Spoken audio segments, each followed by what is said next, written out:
प्राचीन पद्धति है पितरों को बुलाने की, आज की नहीं है, हजारों बरस पूरी। और ये पद्धति मैंने उड़ीसा में भी देखी। आदिवासियों के यहाँ जब मैंने कथा करी, वो थाली बजावे रोज, बड़ा भारी एक ढोल था उसको बजावे रोज। उनके देवता पितर आवे, अपना अपना नाम ले, मैं चंदन सिंह, दूसरा बोले मैं चंदन राम, अपनी अपनी उपस्थिति दर्ज करें। तो ये विधियां हैं, पूर्वजों से जुड़ने की युक्तियां हैं, विधियां हैं। उस विधि को वही जान सकता है जिसने गुरु मुख से ज्ञान पाया होगा। किताब पढ़ के नहीं सीख सकता। किताब पढ़ के कोई सोचे कि गंगा जी में तैरना सीख जाऊं तो डूब जाएगा बीच में। उसको गुरु की जरूरत पड़ेगी जो उसको बताए ऐसा ऐसा कर, ऐसा ऐसा कर, ऐसा ऐसा कर, तो डूबेगा नहीं। संसार की जितनी भी महत्वपूर्ण विद्याएं हैं, गुरु कृपा ही केवलम। एक साइंटिस्ट बोले कि मैंने एमटेक कर लिया एटॉमिक फिजिक्स में, मैं जाकर एटम बम बनाने लग जाऊं तो खुद भी मरेगा और सारी बिल्डिंग को भी फूकेगा। उसको पहले गुरु के शरण में जाना पड़ेगा, तब वो एटॉमिक रिसर्च करेगा। इसी तरह संसार की हर विद्या है, बिनो गुरु गुरु बिना भवनिधि तरई न कोई, नहीं है नहीं है गुरु बिन सवेरा नहीं है। बिना गुरु के सवेरा कहाँ है? अच्छा एक बात सुनो, ये किताब है, ये पोथी है, इसका नाम है भागवत पुराण, लेकिन ये आज की नहीं है। ये अनंत वर्षों से, हजारों वर्षों से चल रही है। और लिखने वाले व्यास जी ने कहा कि मैंने नहीं लिखी, ये तो पहले से आ रही थी, मैंने स्मरण करी। व्यास जी को पूछा नारद जी ने तुमने लिखी? बोले ना गुरुजी, मैंने कहाँ लिखी, मैंने तो इसको स्मरण किया। इसका मतलब ये कहीं और से आ रही थी। और बात भी सही है, ये आ रही थे, ये आ रहे थे चार मुख वाले के मुखारविंद से। ब्रह्मा जी के मुख से चार वेदों के रूप में, चार वाणियों के रूप में ब्रह्मांड में दौड़ रही थी। ब्रह्मा जी को पूछ लिया, महाराज आपने रचना करी? बोले हाँ, रचनाकार जरूर हूं मैं, विश्वकर्मा हूं, लेकिन ये मेरी रचना नहीं, ये क्षीर सागर वाले का आशीर्वाद है। महाराज कौन रहता है क्षीर सागर में? बोले क्षीर सागर में जले विष्णु, थले विष्णु, विष्णु पर्वत मस्तके, ये सनातन गीत है। मेरे बच्चों, मेरे भाइयों, ये भागवत सनातन गीत में आता है। किस में आता है? तेरा तुझको अर्पण। हमारा इसमें कोई योगदान नहीं है, खाली वाणी से बक बक बक बक कर देते हैं। सनातन भागवत तो सनातन गाथा है, अरे बदल जाएगा बोलने वाला और बदल जाएंगे सुनने वाले। ये सब बदलते रहते हैं। बोलने वाला पल पल बदलता है और सुनने वाले पल पल बदलते हैं। पोथी वहीं की वहीं है, ये तो नहीं बदली, ये तो बुढ़ी भी नहीं हुई। क्या गीत कभी बूढ़े होते हैं? ना। हम सोचेंगे भागवत बुढ़ी हो गई, इतने साल से गा रहे हैं हमारे पूर्वज, है ना चमत्कार।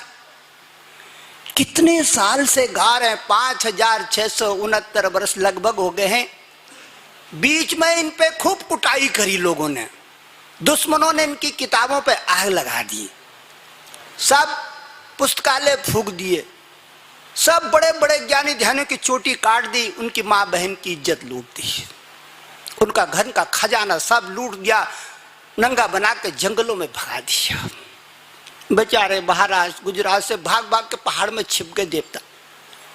ये वही देवता है पहाड़ में जो अपनी लाज बचाने के लिए हजारों साल पहले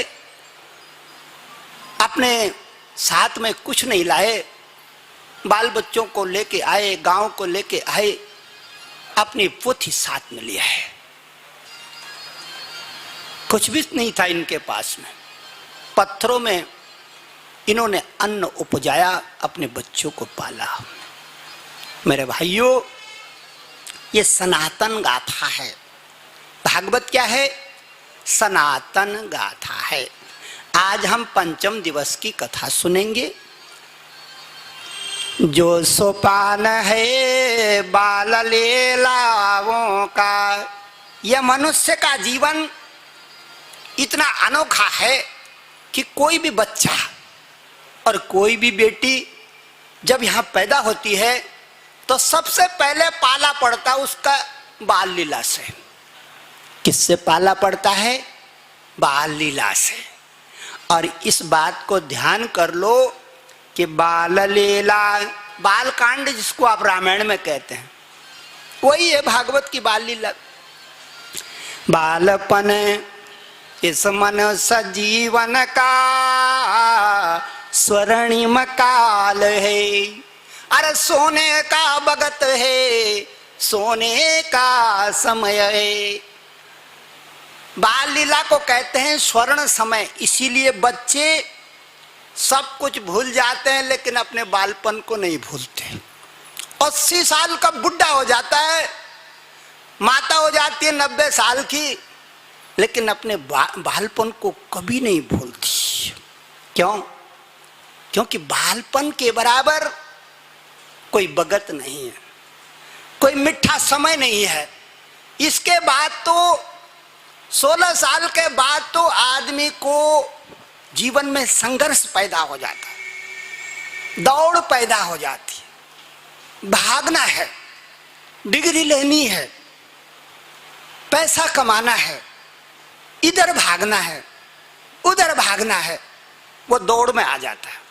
और दौड़ में आदमी हमेशा तनाव में रहता है, मानसिक तनाव में रहता है। बालपन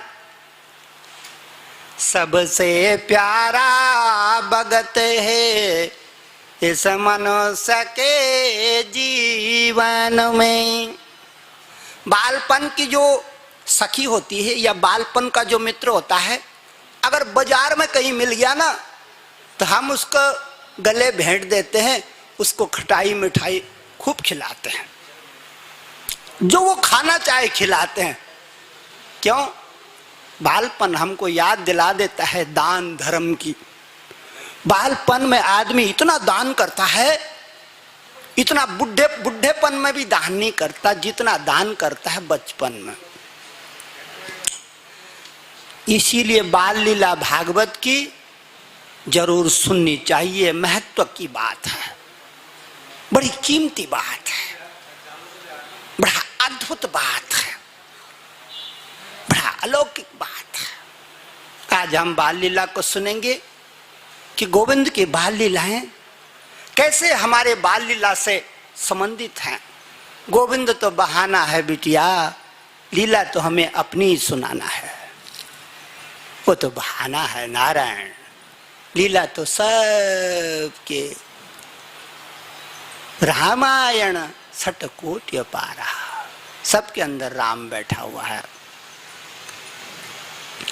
तुझ में भी राम, मुझ में भी राम, सारे जग में राम समाया, देखो राम जी की माया।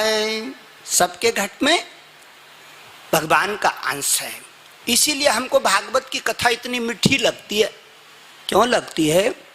हमारे अंदर भी उस भगवान की एक झलक है, लेकिन काम करते करते तनाव में आके उस झलक को हम भूल जाते हैं।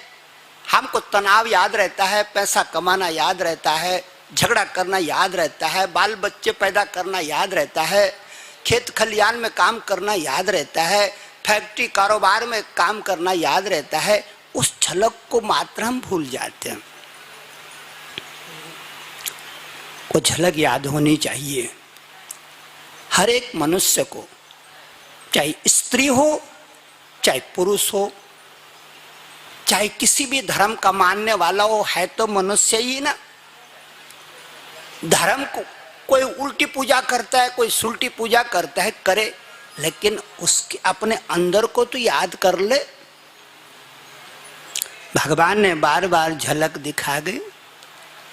भगवान तो चले गए आत्मा की झलक दिखा के। भगवान हमको अपनी आत्मा का ज्ञान करा करके भाग गए, अंतर्धान हो गए। श्री भगवान वाचे ईश्वर है सर्वभूतानां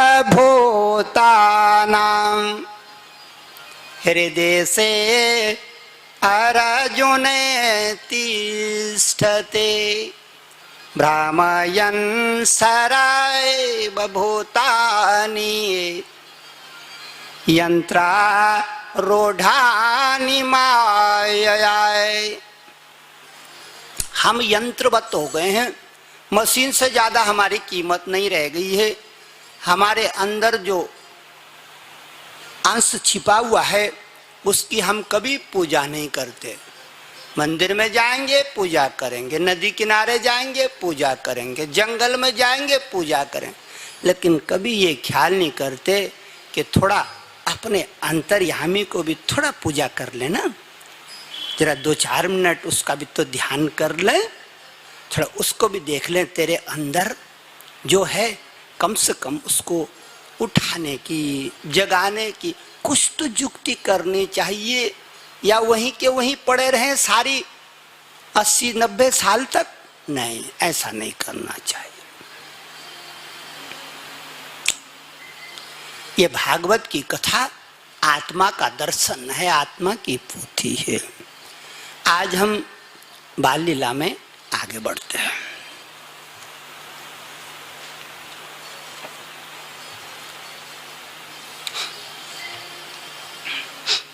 क्या कहते हैं गुरुजी, ध्यान से सुनो मेरी बहनों। श्री सुक उवाचे, तोताराम गीत गा रहा गोविंद के बगीचे में। भागवत में लिखा है सुखदेव मुनि के विषय में, तम अच्युताम कथाम कुंजे ताम अच्युताम